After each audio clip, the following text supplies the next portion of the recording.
ইউনুস খান সুয়ারের বাচ্চা, এই Bangladeshi high commissioner বেরো। बांग्लादेशियों तुम सुधर जाओ, इस तरफ आ गए ना, एक बार मौका दे दिया ना, तुम तो गए। भारत ने अपनी 2 एयर बेसिस को एक्टिव कर लिया। वो कौन सी 2 एयर बेसिस है?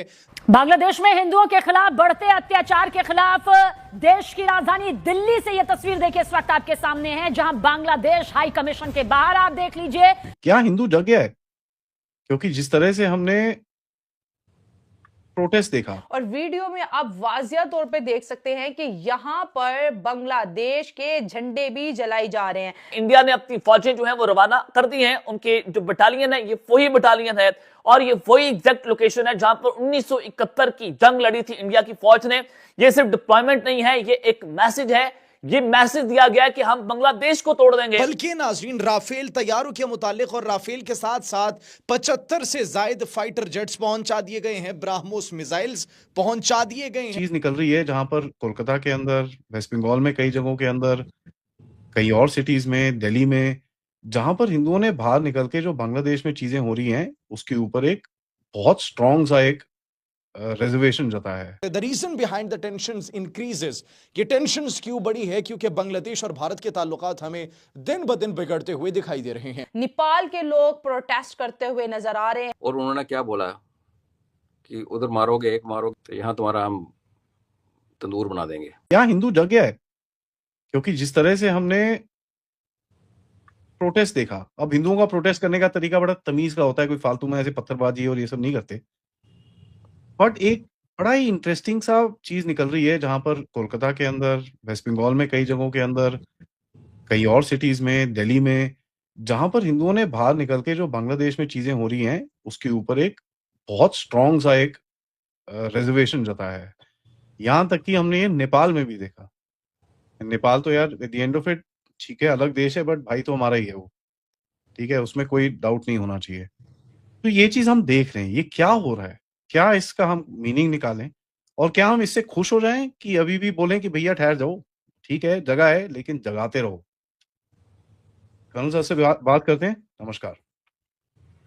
जाग रहा है धीरे धीरे आदि, पूरी तरह जागा नहीं है और जागते रहना चाहिए। प्रोटेस्ट की शुरुआत एक्चुअली नेपाल में पहले हुई और उन्होंने क्या बोला कि उधर मारोगे एक मारोगे तो तुम जो यहाँ बैठे हुए हो ना इलीगल, वहाँ भी इलीगल है ना, तो यहाँ तुम्हारा हम तंदूर बना देंगे। तो फिर ऑफ कोर्स कलकत्ता में और दिल्ली में पहले दिन भी हुआ था जिसका बांग्लादेश ने कंप्लेंट की फॉर्मली कि हमारे गेट के बाहर अनडिक्लेयर्ड प्रोटेस्ट हुआ है, हमको पहले परमिशन लेनी पड़ेगी, बताना पड़ेगा। तो यस, हर चीज़ सरकार पे नहीं छोड़नी चाहिए। सरकार अपने तरीके से काम करती है। जैसे हमने पहले भी डिस्कस किया है कि अगर वहाँ पर कोई गाली निकाल रहा है बांग्लादेश की गलियों में तो मोदी साहब थोड़ी जवाब देंगे उसका जवाब हम ही ने देना है। और सोसाइटी की डायरेक्शन भी हम लोगों ने तय करनी है। सरकार एक फैसिलिटेटर होता है, बट जब सोसाइटीज मर जाती हैं, बैठ जाती हैं, सो जाती हैं तो फिर सरकार टेक ओवर कर लेती है, तो फिर वो कहीं नहीं जब पहुंचती। तो वो जो ड्राइव तो हमें अंदर से आनी चाहिए ना, वो आ रही है। और जैसे आपने कहा कि हम बड़े तमीज से प्रोटेस्ट करते हैं, बिकॉज हम लोग तो ठीक है, आज उन्होंने यूनुस के कपड़े फाड़ दिए, पुतला बनाया, फिर फाड़ दिए कलकत्ता में। सर वो तमीज है, वो फिर भी तमीज के अंदर ही आती है। तमीज में हाँ, बांग्लादेश तेरे टुकड़े होंगे, श्री राम, वो भी बिल्कुल बढ़िया है, फर्स्ट क्लास। तो ठीक है, अगर हम ये कह रहे हैं कि भाई जहाँ पे 14, 15, 20% पॉपुलेशन भारत की स्ट्रीट्स को टेक ओवर करने की कोशिश करती है, तो लॉजिक कहता ना कि भाई जो उसके 4 गुण है वो तो उनके पास ज्यादा कैपेसिटी है। जब उकसाओगे तो अगले लोग रिएक्ट करेंगे। आज एक पाकिस्तानी से जो शादी करके और बिना शादी के बच्चा पैदा किया हुआ, उसने जर्नलिस्ट ने बोल दिया जी ये तो हिंदुत्व के ऊपर बातें कर रही थी। भाई Hindutva is nothing, Hindutva is a response. Sikh में खालसा है। इस्लाम तो शुरू से पॉलिटिकल इस्लाम था, it was always used as a weapon. Where Sanatan में क्या है कि आप जियो जीनो देने की फिलॉसफी है, लेकिन बड़ी फेजेस आई हैं जहाँ पे हिंदूज ने उठ के फिर आगे से मुकाबला किया। हमारी हिस्ट्री की किताबों में वो नहीं लिखाया, चीज़ें नहीं लिखी गई, जानबूझ के बात लगा है। कोई ये सोचे कि हाँ जो कि नॉर्मल नैरेटिव है कि जो 1000 साल मुगल आए, ब्रिटिश आए, तो फिर हिंदू बचे कैसे भाई? तो हम हर जगह लड़ रहे थे। 20,000 मुगल सेना आई थी तो कहना पूरे भारत में कंट्रोल कर लिया। 20,000 चांदनी चौक में कंट्रोल नहीं कर सकते यार। 27 कुछ साल औरंगजेब कहाँ था? हाँ, तो और हमारा कैसे चलता रहा, उसने कितनी कोशिश की। तो फैक्ट रिमेन्स की रेजिलियंस तो हमारे सनातन में है ही है, सनातन इटर्नल है। साथ में ग्राउंड पे काम किया लोगों ने। बाकायदा तौर पर तस्वीर शेयर कर दी गई है जहां पर इंडिया की तमाम तर अटरली, उनकी फौजें, उनके टैंक्स की लाइनें लगी हुई हैं और उनके जो टैंक्स हैं बताया जा रहा है कि फाइनल वार्निंग फॉर कंगलू।